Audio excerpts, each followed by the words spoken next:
이는 살아계신 하나님의 말씀입니다. 아멘. 말씀대로 살겠습니다. 오늘도 주의 은혜 가득한 하루 되시기를 주님의 이름으로 축원합니다. 하나님 오늘도 우리와 함께 하십니다. 한 주간 하나님의 지혜로 아름다운 열매 거두셨습니까? 한 주간 행복하셨나요? 주의 은혜 가득하셨습니까? 오늘 야고보는요, 싸움과 다툼에 대한 이야기를 시작합니다. 사람이 싸우는 이유가 뭐죠? 왜 싸웁니까? 우리 함께 걷는 교회 성도님들은 언제나 싸움이 날 때마다 중재하고 오직 예수 그리스도와 목사님밖에 모르기 때문에 언제나 평안하게 사시는 줄로 믿습니다. 진짜로요? 싸움이 왜 나죠? 왜 일어납니까? 우리는 왜 싸우고 다툽니까? 놀라운 건요, 사람이 모이는 곳에 다툼이 있다라는 거예요. 다툼이 없으면 참 좋겠는데 그게 잘 안 돼요. 언제나 두세 사람이 모이는 곳에는 다툼이 있습니다. 왜 그렇죠? 왜? 이유는 한 가지라고 말할 수는 없겠지만 분명한 있습니다. 자기가 옳다라고 여기니까 싸우는 거죠. 나는 옳아요. 그러니까 그 말은 뭐예요? 나는 옳아. 근데 왜 싸워요? 그 사람은 옳지 않으니까, 잘못됐으니까, 그렇게 여기니까 다툼이 있는 겁니다. 나는 잘했는데 저 사람이 문제라는 거죠. 그러니까 다툼이 있는 겁니다. 나는 맞고 너는 틀렸기 때문에 싸움이 일어나잖아요. 자, 1절 말씀입니다. 같이 읽어볼까요? 1절 시작. 너희 중에 싸움이 어디로부터 다툼이 어디로부터 나느냐? 싸우는 정욕으로부터 나는 것이 아니냐? 이것을 우리 몸 안에 싸우는 정욕이라고 표현합니다. 정욕이다. 하나님보다 내 욕망을 더 드러내는 게 문제라는 거예요. 야고보는 말하는 겁니다. 다툼이나 싸움이 일어날 때 가장 먼저 해야 할 게 있다라고요. 그게 뭐냐면 내 마음을 점검해 보라는 거예요. 내 마음을 점검해 봐라. 그런데 그게 쉬워요, 어려워요? 쉽지 않다라는 게 문제죠. 화가 나면 나를 돌아보기 이전에 어떻게 됩니까? 열이 올라요. 앞뒤 보지 않게 됩니다. 그러니 싸움이 나는 거죠. 나를 돌아보고 하나님이 무엇을 기뻐하실까 생각한다라면 충분히 피할 수 있을 텐데 그게 잘 안 되는 겁니다. 그쵸? 그런데 안 된다고 포기해서는 안 되잖아요. 그러니까 날마다 우리 안엔 이 싸움이 끊이지 않고 일어나는 거예요. 그러면 안 된다는 거 알지만 일어나요. 아, 그럼 또 안 되는데 다시 한 번 더 나아가다. 계속 이게 우리 안에 일어나는 싸움이라는 겁니다. 자, 2절과 3절은 또 이렇게 말합니다. 같이 읽어볼까요? 너희는 욕심을 내어도 얻지 못하며 잔해하며 시기하여도 능히 취하지 못함으로 다투고 싸우는도다. 너희가 얻지 못함은 구하지 아니하기 때문이요 구하여도 얻지 못함은 정욕으로 쓰려고 잘못 구하기 때문이라. 욕심을 따라 살아가는 사람들을 향해서 야고보는 외치는 겁니다. 이 외침이 들리시길 바랍니다. 뭐라고 외치냐면 먼저 이렇게 말합니다. 너희가 얻지 못함은 구하지 아니함이래요. 하나님을 향해서 구하지 않기 때문이래요. 좀 의아하지 않아요? 의아하지 않습니까? 근데 놀라운 사실은 그래요. 많은 사람들이요, 구하지 않습니다. 기도하지 않는데요. 예수 믿는 그리스도인이라고 말하면서도요, 구하지 않는데요. 실제 통계도 그렇고요. 그러면서 다 이런 생각합니다. 어떻게 생각하냐면 나는 잘하고 있다라고요. 그리스도인이라고 생각하면서 기도하지 않으면서 나는 잘하고 있다 여긴데요. 하지만 분명한 사실, 하나님은 구하는 자에게 주십니다. 근데 야고보는 여기서 한 걸음 더 나아가요. 기도하지 않는 사람도 결국 자기 힘을 의지하고 있고, 기도하면서도 욕망만 이루어지길 바라는 사람도 결국 자기 자신을 의지하고 있는 것이다. 그러니까 두 모습은, 겉모습은 달라 보이지만 뿌리는 똑같다. 그러니 얻지 못하는 거다. 구했는데 그럼 왜 못 얻습니까? 나는 구하지 않은 게 아니라 나는 구했어요. 그런데 왜 얻지 못하죠? 성경은 또 이렇게 말합니다. 정욕으로 쓰려고 잘못 구했기 때문이다라고. 우리가 무엇을 따라가느냐에 우리의 모습이 나타나는데, 잘못 구함 그 끝은 채워지지 않는 갈증뿐인 겁니다. 우리는 그래요. 내 계획대로, 내 뜻대로 되기를 구할 때가 너무나 많아요. 하나님의 생각, 하나님의 뜻 어디에도 없죠.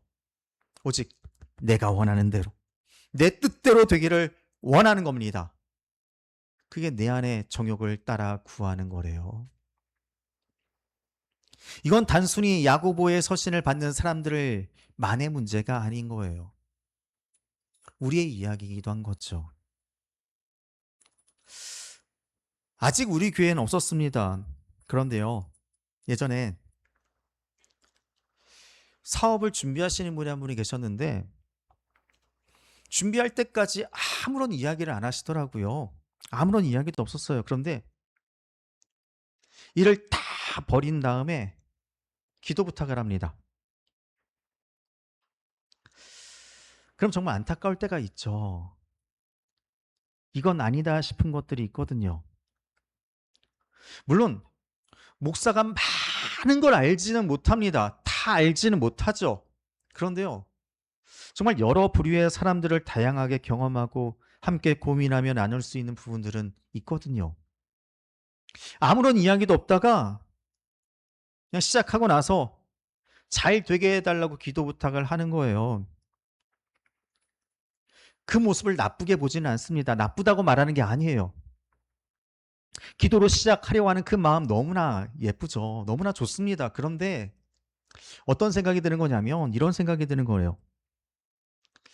준비할 때부터 함께 나눴으면 참 좋았을 텐데 라는 생각?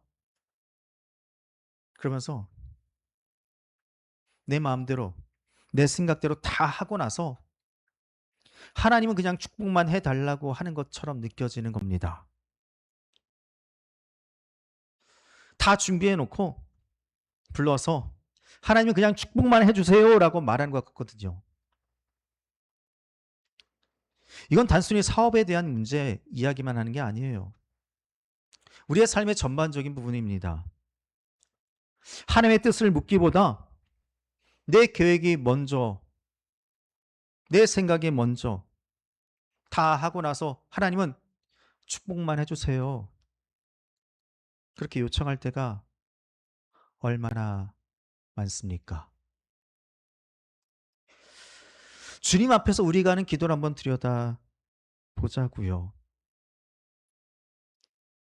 기도하여도 응답이 없다라면 잘못 구했기 때문이라고.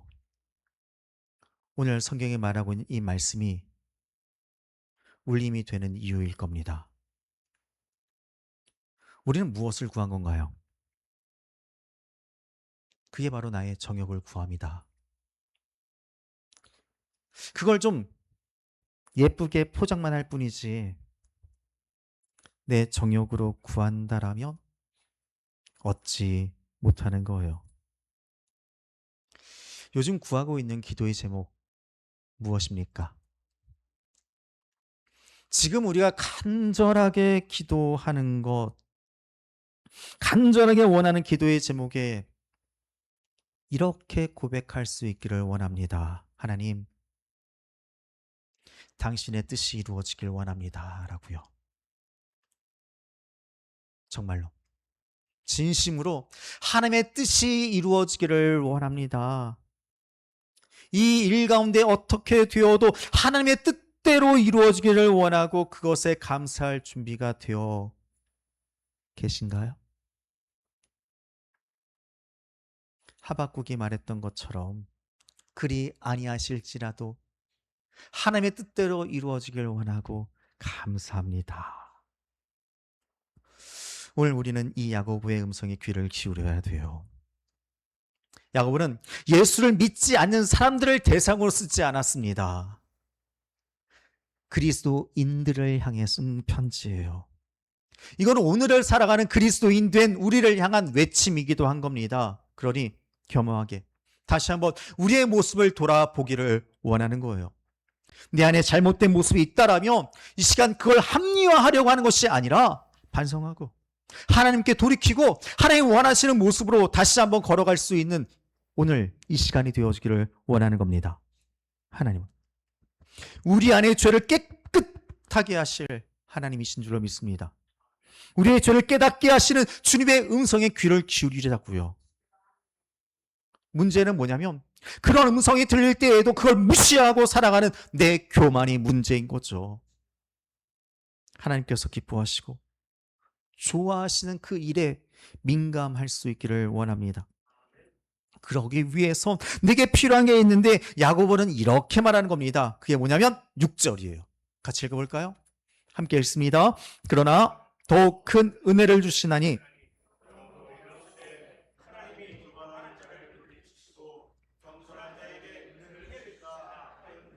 뭐냐면 교만이 아니라 겸손한 마음가짐과 태도라고 말합니다. 겸손함. 교만은 우리를 자기 중심적인 사람으로 만들어버려요. 내 중심적인 생각. 하나님보다 자신을 신뢰하게 하고 결국 죄조차 바라보지 못하게 만듭니다. 그러니 이러한 질문해 보면 어떨까요? 하나님의 은혜가 내 삶에 살아있는가?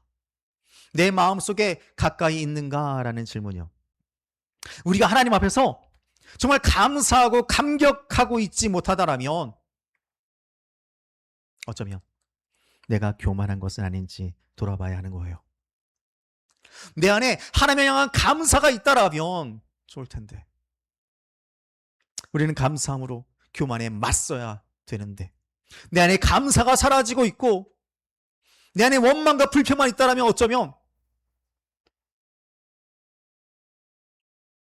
내가 살아있는 모습이지 않을까.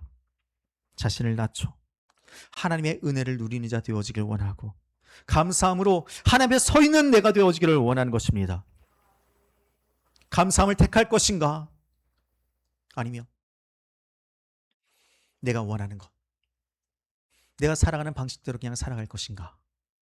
이것은 우리에게 놓여진 선택일 뿐이에요. 보세요. 7절 8절 이렇게 말합니다.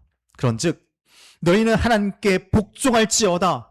마귀를 대적하라. 그리하면 너희를 피하리라. 하나님을 가까이 하라. 그리하면 너희를 가까이 하시리라.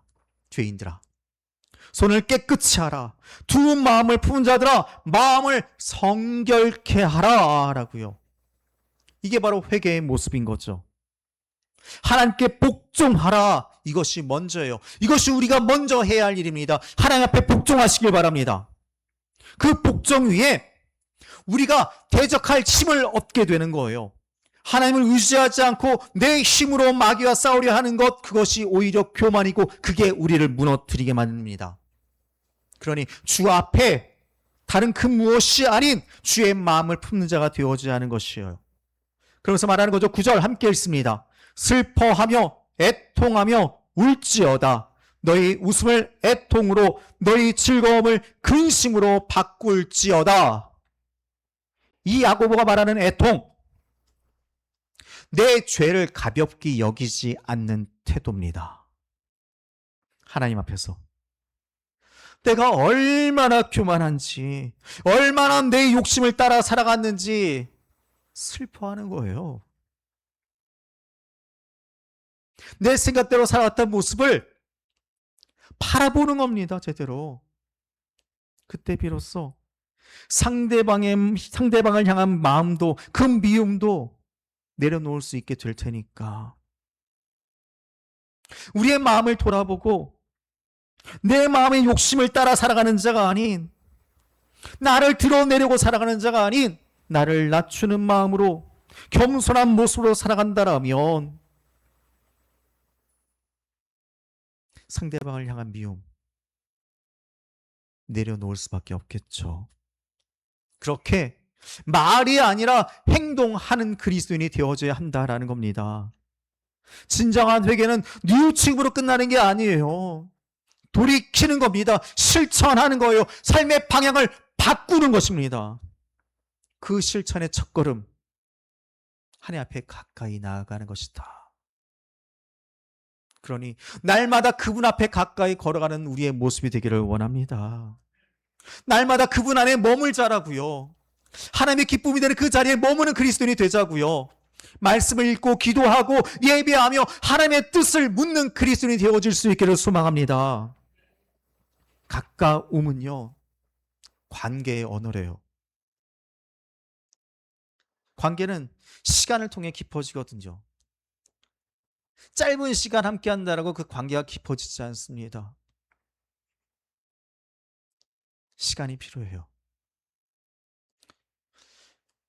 우리에게 주어진 시간은 동일합니다. 우리 모두에게는 24시간의 시간이 주어졌죠. 혹시 나는 하나님이 살아가셔서 특별히 나에겐 25시간을 주어졌다 하시는 분 계십니까? 없잖아요. 우리는 다 똑같은 시간을 가지고 살아갑니다. 그 24시간 동안 누구랑 가장 많은 시간을 보내고 있습니까? 그분과 가장 깊은 관계를 가지고 있는 거겠죠? 가장 많은 생각을 하고 있는 건 뭡니까? 그게 내가 주로 생각하는 것이겠죠. 한 사람과 오래 살다 보면 외적인 모습까지도 성품도 닮아간다고 하잖아요. 여러분 부인하고 싶겠지만 남편과 아내의 모습이 비슷해지는 이유가 바로 거기에 있대요. 바라봄의 법칙이라고 할까? 서로는 조금씩 닮아간다고 합니다. 함께 하면 그 사람에게 영향력을 받을 수밖에 없잖아요. 닮아가요. 그래서 우리는 쉽게 하는 말 중에 한 가지가 그거잖아요. 친구를 보면 그 사람을 알 수 있다라는 말. 우리가 하나님과 많은 시간을 지내다 보면 우리는 하나님께서 좋아하시는 것들, 하나님께서 원하시는 것들을 알게 되고 닮아가게 될 것입니다. 그러니 그분과 더욱 가까워지기를 원하는 거예요. 이렇게 질문하면 어떨까요? 어떤 선택을 하시겠습니까? 잘못된 욕망으로 세상과 버치되고 하나님과 원수가 되는 길이 있고요. 하나님 바라보며 그분을 닮아가는 길이 있습니다. 이렇게 물으면 우리는 너무나 뻔한 대답을 하게 될 거예요. 하나님 바라보며 그분을 닮아가는 길을 선택하고 걸어가길 원한다라고요. 우리가 뻔하게 하는 그 대답처럼 우리가 그런 삶을 살아가면 어떨 걸까요?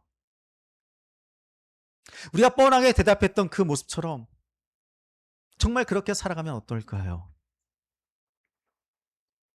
세상과 타협하고 집착하는 삶이 아니라